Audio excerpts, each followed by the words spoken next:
ഇന്നൊരു വലിയ റെവല്യൂഷനായ സിനിമയെക്കുറിച്ച് പറയാം. ഒരുപക്ഷെ നമ്മളിൽ പലരുടെയും കുട്ടിക്കാലത്തെ വണ്ടറായിരുന്നു. സ്റ്റിൽ ആലോചിക്കുമ്പോൾ നൊസ്റ്റാൾജി അടിക്കുന്ന വിഷ്വൽ ട്രീറ്റ്. 1995 സിനിമ റിലീസാകുന്നത്. 2 കുട്ടികളാണ് പ്രധാന കഥാപാത്രങ്ങൾ. ആക്ച്വലി 4 കുട്ടികൾ. ഇതിലെ ഏറ്റവും രസമുള്ള കാര്യം, ഒരു മനുഷ്യനോ മൃഗമോ ഏലിയനോ ഒന്നുമല്ല സിനിമയിലെ വില്ലൻ, മറിച്ച് ഒരു ബോർഡ് ഗെയിമാണ്. ഇപ്പോൾ നിങ്ങൾക്ക് ഏതാണ്ട് മനസ്സിലായി കാണും ഏതാണ് സിനിമ എന്ന്.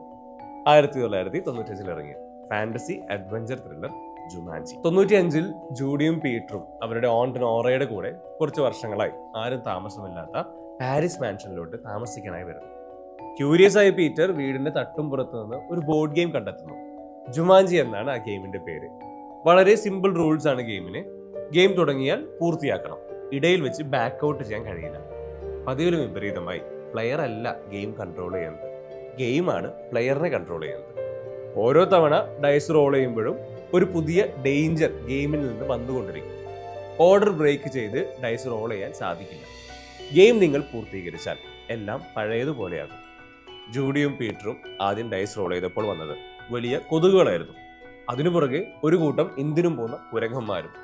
അടുത്ത റോളിൽ 5 വീഴുകയും ഒരു വലിയ സിംഹവും കൂടെ ഒരു മനുഷ്യനും വന്നു. താടിയും മീശയും മുടിയൊക്കെ നീട്ടി വളർത്തിയ ഒരാൾ. അയാളുടെ പേര് അലൻ എന്നാണ്. 26 വർഷം മുന്നേ അലൻ കുഞ്ഞായിരിക്കുമ്പോൾ തുടങ്ങിയ ജുമാൻജി ഗെയിമാണ് ജൂഡിയും പീറ്ററും കളിക്കുന്നത്. ഈ പറഞ്ഞ കാലയളവിൽ അലൻ ജുമാൻജിയിൽ ട്രാപ്പായി കിടക്കുകയായിരുന്നുവെന്നും വൺസ് ഈ ഗെയിം കംപ്ലീറ്റ് ആയാൽ എല്ലാം പഴയതുപോലെ ആകുമെന്നും മനസ്സിലാവും.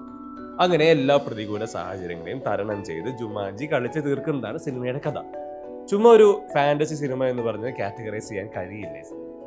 Time, fear, growing up too soon, ഇതിനെല്ലാം കണക്ട് ചെയ്യുന്ന ഒരു ബ്യൂട്ടിഫുൾ ലെസ് കോംപ്ലിക്കേറ്റഡ് സ്റ്റോറിയാണ് ജുമാൻജി.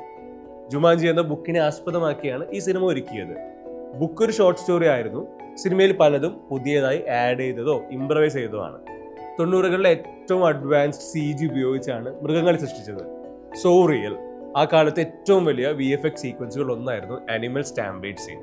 വളരെ ഇമ്പാക്ട്ഫുൾ ആയ സീക്വൻസ്. ഇന്നും ജുമാൻജി കാണാൻ നമ്മളിൽ ചിലരെങ്കിലും ക്യൂരിയസ് ആണ്. ഇന്നർ ചൈൽഡിന് ആത്മനിർവൃതി കിട്ടുന്ന സിനിമകളിൽ ഒന്ന്.